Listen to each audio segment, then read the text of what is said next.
السلام علیکم ورحمۃ اللہ وبرکاتہ۔ پیارے دوستو، آج میں آپ کو ایک ایسے نوجوان کا واقعہ سنانے والا ہوں جس کے پاؤں نہیں تھے، معذور تھا، لیکن حج بیت اللہ کے لیے پیدل سفر کیا۔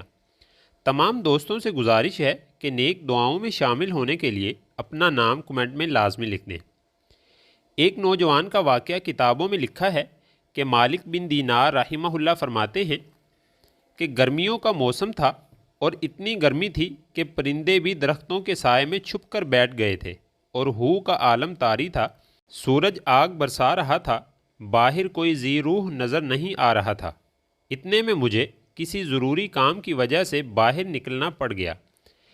فرماتے ہیں کہ میں نے دیکھا ایک نوجوان جو دونوں ٹانگوں سے معذور ہے، وہ اپنی سرین کے بل زمین کے اوپر گھسٹتا آ رہا ہے۔ میں بڑا حیران ہوا۔ جب قریب آیا تو میں نے دیکھا کہ اس کا چہرہ گرمی کی وجہ سے سرخ ہو چکا تھا اور کپڑے پسینے میں شرابور تھے۔ میں نے سلام کیا، اس نے جواب دیا، تعارف ہوا، پوچھا کہ کہاں جا رہے ہو؟ جواب دیا کہ میں حج کے لیے جا رہا ہوں۔ میں نے اسے کہا کہ دیکھو، تم میرے گھر کے اندر تھوڑا آرام کر لو، جب گرمی ذرا کم ہوگی عصر کے وقت تو پھر چل پڑنا۔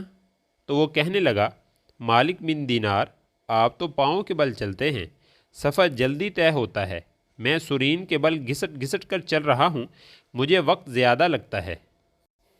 مجھے ڈر ہے کہ ایسا نہ ہو کہ سفر لمبا ہے، مجھے وقت زیادہ لگ جائے اور کہیں حج کے ایام ہی نہ نکل جائیں، اس لیے میں راستے میں رک نہیں رہا۔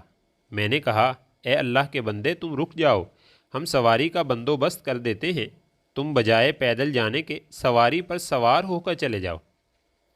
کہتے ہیں کہ جب میں نے اسے یہ کہا تو اس نوجوان نے غصے کی نظر سے میری طرف دیکھا اور کہنے لگا، مالک بن دینار، میں تمہیں عقل مند سمجھتا تھا، آج پتہ چلا کہ تم عقل سے بالکل عاری ہو۔ میں نے کہا، وہ کیسے؟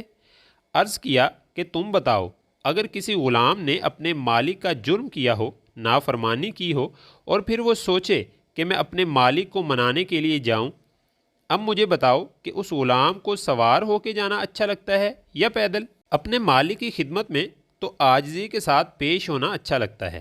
مالک بن دینار رحمہ اللہ فرماتے ہیں کہ مجھے اس دن اس کی بات نے بہت حیران کر دیا۔ خیر، وہ تو چلا گیا اور میں یہ بات بھول گیا۔ فرماتے ہیں کہ میں نے اسی سال حج کیا اور میں جب شیطان کو کنکریاں مار کر واپس لوٹا تو میں نے دیکھا کہ ایک جگہ مجمع ہے۔ میں نے پوچھا، کیا ہے؟ وہ کہنے لگے، ایک نوجوان اللہ تعالیٰ سے دعائیں مانگ رہا ہے اور اس کی دعائیں ایسی عشق و محبت میں ڈوبی ہوئی ہیں کہ لوگ کھڑے سن رہے ہیں۔ میں نے کہا، ذرا مجھے بھی دیکھنے دو۔ کہتے ہیں کہ جب راستہ لیا، جب دیکھا تو وہی نوجوان دعائیں کر رہا تھا اور کہہ رہا تھا، اے اللہ، تیری مہربانیاں شامل حال ہوئیں، میں نے تیرے گھر کا بھی طواف کیا، حجر اسود کو بھی بوسہ دیا، میں نے مقام ابراہیم پر بھی سجدے کیے، غلاف کعبہ کو پکڑ کر بھی دعائیں مانگی، اللہ، وقوف عرفات میں بھی حاضر ہوا، مزدلفہ میں بھی حاضر ہوا۔